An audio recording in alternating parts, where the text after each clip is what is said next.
Expenses 500 रुपए के थे, अगर एक्सपेंसेस होते 300 रुपए के थे तो यहाँ पे आ जाता 19,900, प्रॉफिट हो जाता 100 रुपए का। वो प्रॉफिट कहाँ जाता? कैपिटल रिजर्व में। ठीक है, तो केस 1 है purchase in the open market किया इमीडिएट कैंसिलेशन के लिए। केस 2 है purchase in the open market किया as a investment. Purchase in the open market किया एज ए इन्वेस्टमेंट, तो अगर एज ए इन्वेस्टमेंट किया तो क्या एंट्री आएगी? 10% डिवेंचर डेबिट। अगर एज ए इन्वेस्टमेंट किया तो क्या एंट्री आएगी? 10% debenture debit with the face value. नहीं, एज ए इन्वेस्टमेंट खरीदी है, एज ए इन्वेस्टमेंट खरीदी है तो क्या करेंगे एंट्री? मैंने बताया own debenture debit to bank. As a investment खरीदी है तो एंट्री क्या करेंगे? Own debenture debit to bank. अगर आपने एज ए इन्वेस्टमेंट खरीदी है तो एंट्री करेंगे own debenture debit to bank.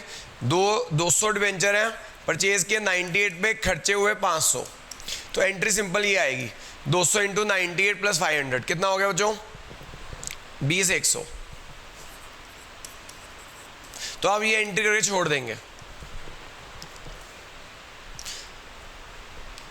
Future में अगर वो कहेगा, बताएगा कि हमने रीसेल कर दी या कैंसिल कर रहे हैं, तो वो उसकी एंट्री उसके अकॉर्डिंगली हो जाएगी।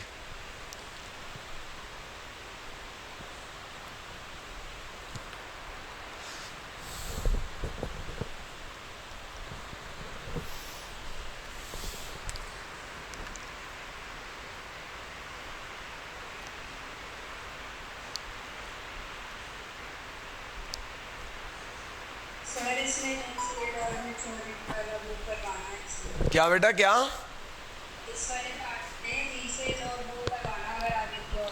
चलो जी देखो मैडम, इसी को एक्सटेंड करते हैं, पार्ट को इसी को एक्सटेंड करते हैं। या तो क्वेश्चन में लिखा होगा, अब मान लो कि हमने एज ए इन्वेस्टमेंट खरीदी थी, अब इसी के अंदर दो केस बन सकते हैं। वो कह देगा हमने रीसेल कर दिया जी, हमने रीसेल कर दिया एट 99, या कहेगा रीसेल नहीं कर पाए, कैंसलेशन कर दी फ्यूचर में ऑन मैच्योरिटी। रीसेल नहीं कर पाए और हमने कैंसलेशन कर रहे हैं मैच्योरिटी पे, तो इस पर दो केस बन सकते हैं। तो बेटा अगर हमने रीसेल कर दी 99 पे तो क्या एंट्री आएगी बेटा? तो एंट्री आएगी बैंक अकाउंट डेबिट।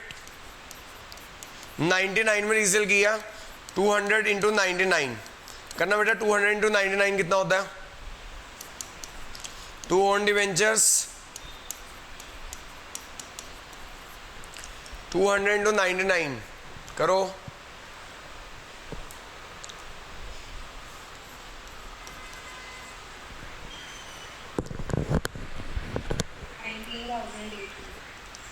$19,800।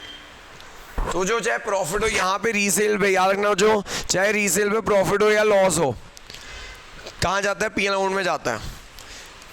चाहे लॉस हो या प्रॉफिट हो, कहाँ जाता है? पी अकाउंट में जाता है जी। अगर इवन 102 पे भी बेचे तो जो प्रॉफिट हो रहा था तो क्रेडिट हो जाता है पी अकाउंट। समझ आ गया बच्चों? चाहे प्रॉफिट हो या लॉस हो, कहाँ जाएगा? रीसेल पे प्रॉफिट एंड लॉस अकाउंट में। कहाँ जाएगा? प्रॉफिट एंड लॉस अकाउंट में। लेकिन बेटा अगर कैंसलेशन एंड मैच्योरिटी हो जाए, कैंसलेशन एंड मैच्योरिटी हो जाए तो क्या एंट्री आएगी? Debenture debit with the face value. Debenture debit with the face value, debenture debit हो जाएगा with the face value 20,000 to own debentures, to own debentures 20,100, या लॉस हो गया। ठीक है जी, लॉस ऑन कैंसलेशन। मुझे अगर लॉस ऑन कैंसलेशन होता तो पी अकाउंट में जाएगा, लेकिन अगर प्रॉफिट ऑन कैंसलेशन होता तो कैपिटल रिजर्व में जाता। तो ये लॉस ऑन कैंसलेशन हो रहा है इसलिए पी अकाउंट में जाएगा।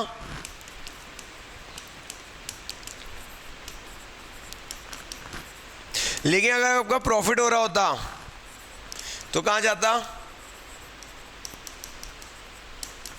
कैपिटल रिजर्व में जाता। नोट कर लो, यहाँ लॉस हो रहा है इसलिए पी अकाउंट में जा रहा है, बट अगर प्रॉफिट हो रहा होता कैंसलेशन में तो कहाँ जाता? कैपिटल रिजर्व में। सीधी सी बात है, अगर प्रॉफिट होगा कैंसलेशन से तो वो कैपिटल रिजर्व में जाएगा, लॉस पी अकाउंट से राइट ऑफ कर देना। ठीक है बच्चों, आज इतना ही करते हैं।